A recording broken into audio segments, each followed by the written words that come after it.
What's up, guys? So today I'm going to be talking about this new threat actor, and it's not actually brand new, but there are some more recent stories on it that I'm going to be talking about today. So this is supposedly linked to Iran. It's a group called Handala. Now, this Handala name comes from a cartoon that is supposed to represent Palestinians and is something that was written by a cartoonist in, I'm not sure what year, but he was born in the 30s or so. So that is where the origin of the name comes from, and their latest mission seems to be going back and getting revenge for the Sinwar guy that was assassinated in the Palestinian territories. So we are seeing a lot of massive hacks right now. This is probably as serious as it has ever gotten for Israel, with Israel actually having compromises of tens and tens of terabytes of data. And a lot of this is actually is linked to different companies that are Israeli, including Vidisco, which is an X-ray company. And they even say that this compromise allowed them to pull off those pager attacks, that there's actually a backdoor, according to this Handala group, and I'm just reporting on what's out there. So this Handala group has claimed that they also breached the industrial batteries that actually were containing that explosive material that were used in the pager attack. Not only the battery company, but also the Vidisco, the X-ray company. So Israel has majorly been the founder of the war on terror. So, post 9/11, you might think that it was George Bush, but really Netanyahu wrote a book, I believe it was 1995, where he talked about the war on terror and how to win. And he gave many different lobbying pitches to Congress and other parts of the U.S. government to lobby for the war on terror.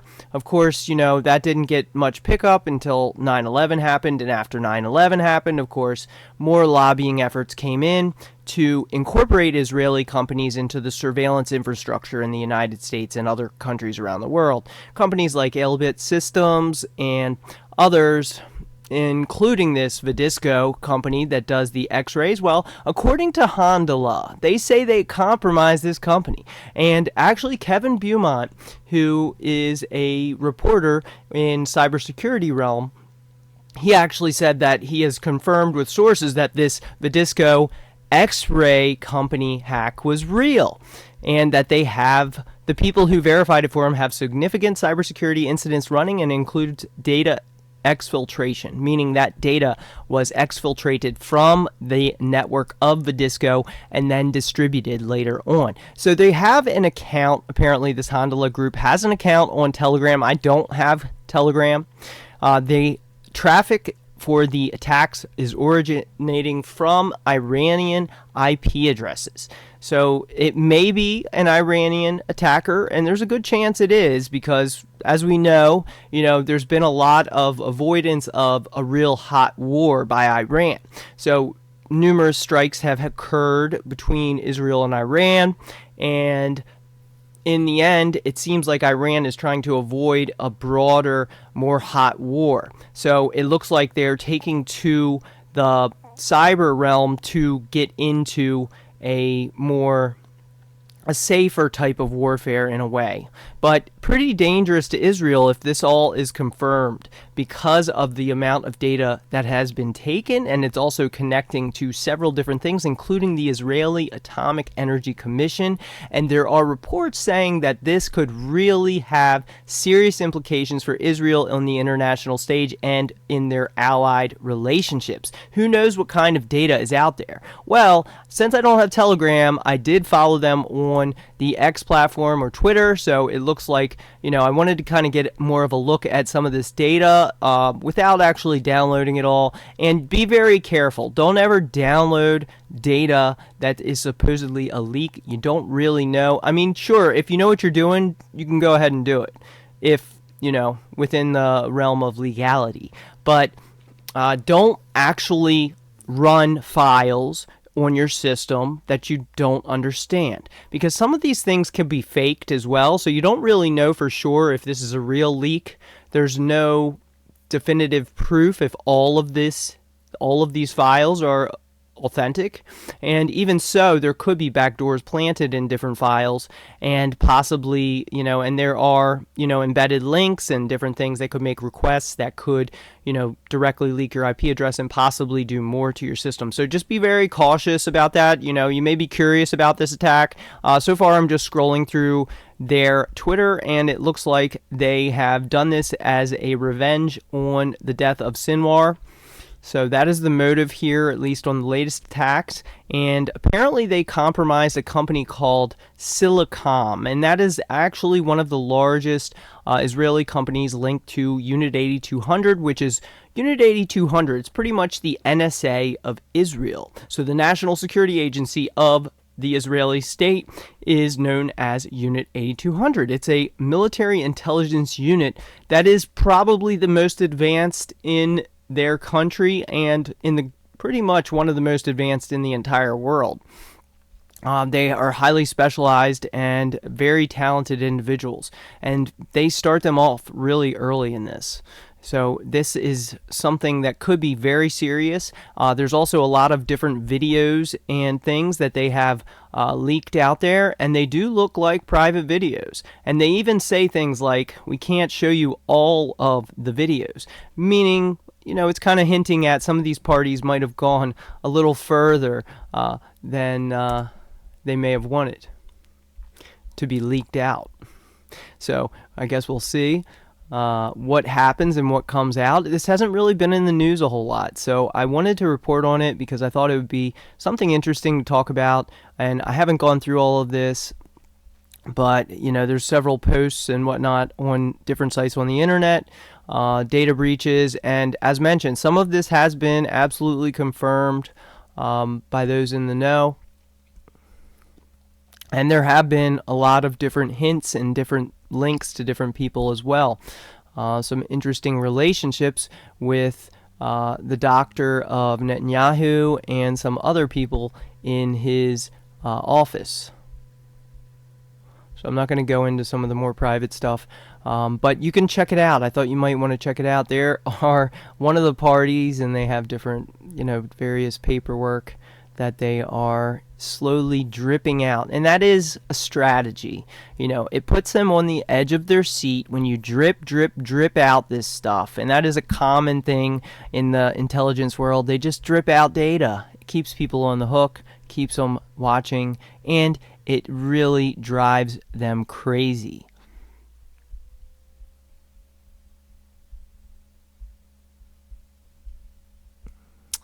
Okay, let's go back to their profile and take a look at that. So Silicom, according to this photo, it says they are aware of a cyber attack on the company. So it does seem to be some form of confirmation of the attack on Silicom, and apparently this Silicom company, according to them, is highly linked to Unit 8200 as well.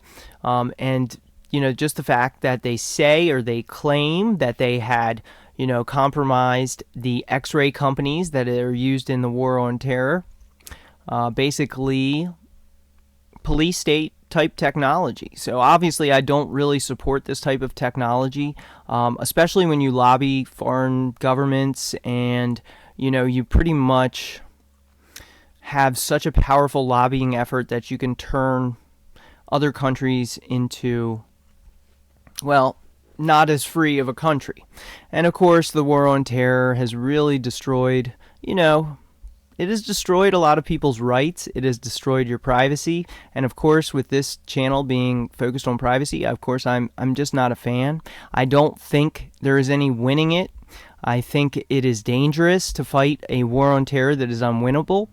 You can even look back at Stalin. He even had a war on terror, and that was a way to come down on what he saw as threats to his empire and his power. So the war on terror isn't necessarily going to be, straight up the way it's printed out in the news. There's more to it, and it does threaten your rights. I'm just have to say it the way it is. Obviously, I don't support any of this compromising of things, but I also don't support, mass surveillance. I also don't support having this type of influence on the way countries were run, with mass surveillance being part of everything now. Now, this also reminds me, let's go ahead and take a look at this. This cybersecurity firm, this is another firm, Toka, actually founded by Ehud Barak, which actually is featured in some of these leaks. You can actually find him in some of the photos. He's actually pictured in some of these. Well, Toka is an interesting company, and I'm going to get to that in just a few moments. If I can find these pictures. And I'll let you go through most of this on your own time, because I didn't have it all organized at the moment. But I thought you guys might want to take a peek with me.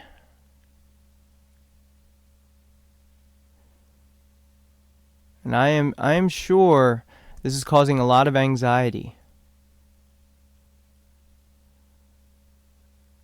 And there's some of the parties. And apparently they also have a telegram. And one of the NGOs, I think it was the, I don't want to mention it until I get the name right. But this is just, me reporting on this story.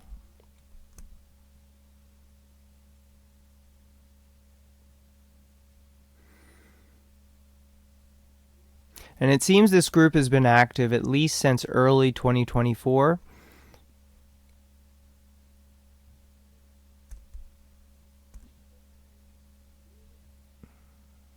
I saw some reports in March 2024 on this group. And there's a lot of nuclear weapons related things that are reported in this.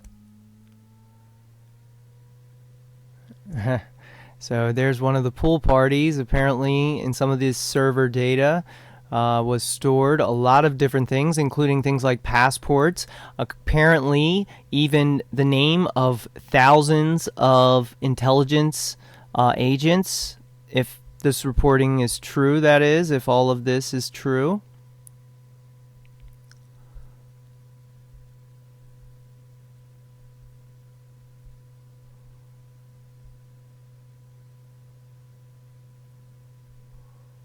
There's Ehud right there. And apparently he was very close with Jeffrey Epstein, this guy Ehud Barak. He's a former prime minister of Israel, and they also have several of the emails from him, apparently. According to this, I'm not going to go into too much detail, but apparently this was one to Nike Human Resources, according to the reporting here.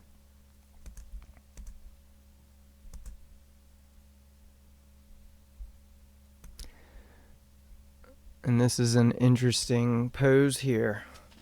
This is his auditioning for the modeling contract with Nike. If I can get it to load. Of course, when I'm recording a video, it's not loading. But, that's how it goes, right? This sucks. Come on. Oh, there we go. Look at that. Isn't that pretty, huh? There's his modeling pose. Ehud Barak. And we saw him going in and out of Jeffrey Epstein's home in New York, which was just gifted to him, just happenstance, just was gifted to him for $1 from Leslie Wexner, the head of Victoria's Secret. So interesting. There's also that connection, which I believe that the new coming administration, Trump, was also involved in their pageants, if I recall correctly. And it is interesting that this guy, Leslie Wexner, decided to gift Jeffrey Epstein his mansion that was $60 million place for $1. A lot of times the people that work in the world of intelligence, they're not always billionaires authentically. So, hint, hint, not everything is what it seems. And when you see people that are exceptionally wealthy in this world, does it mean that they are all self-made? That's highly doubtful in a lot of cases. And a lot of them work with intelligence. A lot of these types of people that are supposedly billionaires, self-made, but, they may have had a little help. So 40 terabytes of Unit 8200 data. That is going to be very damaging if this is true. So Iran's growing their cyber campaigns, targeting critical infrastructure. We can see that they even claim there's a backdoor in the Vidisco scanners. This is this X-ray scanners that are used in airports around the world. Very controversial to use foreign countries' scanners, especially if there's a backdoor in it. And there were pagers that they say or they claim, and I'm just going by what's reported. They're saying that the backdoors in the scanners allowed them to pass explosives through the airport. That would be highly controversial if that comes out. We'll see, though. Like I said, I'm just reporting on what's out there. I'm not claiming this to be fact. I'm just reporting what's out there. So here's an article from Kevin Beaumont about it. So there's nothing linking, according to him, he's not aware of anything linking the Vidisco company or the IIB, the Israeli battery company, to the attacks. Now, I don't know if that's true either, and there could be a lot of disinformation mixed in here. This doesn't mean that this is all truthful information. Now, it is factual that, some of these companies have absolutely been compromised. They're having IT issues. Some of them are just saying, we're having IT issues. And so, Unit 8200 is affiliated with Vidisco, according to this. And more than 84% of airports and seaports in the world now use this company, which they're saying has a dedicated backdoor, and they're saying they're going to release that backdoor source code. So let's see about that. Let's see what comes out. Let's keep an eye on this story. And I will finish up saying it's interesting, just kind of linking it to an old story. We have this TAC, I think the company's called. Unfortunately, Haaretz wouldn't let me read this article because I'm not subscribed. But good news. I have it over here. So same article. We have this video altering tech company. So this just reminds you, these companies that are being integrated into countries around the world, there are also other companies coming from similar partnerships with Toka that could potentially, at least, not saying this is factual, just saying this is what's reported in Haaretz, that they have a cyber firm that sells hacking technologies, allowing them to manipulate security and smart camera footage. Interestingly enough, it was co-founded by Ehud Barak, and interestingly enough, in the Epstein case, the CCTV video was erased by technical errors. Darn. Guess we'll never know what happened there. And he was actually good friends with Ehud Barak. But that doesn't mean any of this is linked at all. I'm just thinking it's an interesting relation. Just similar. Just some similarities in that these companies could have allowed. And they even talk about how it could have benefited hit squads, which is fascinating. Haaretz has a lot of great information. So if you want to learn about what's going on in the Middle East and really the greater world, I find out more information on U.S. politics in Haaretz and Times of Israel than I do in United States-based media companies. It's kind of sad, isn't it? That's what I got today, guys. Just thought that would be an interesting note to end on, and I'll be back later with more on how to protect your security and privacy.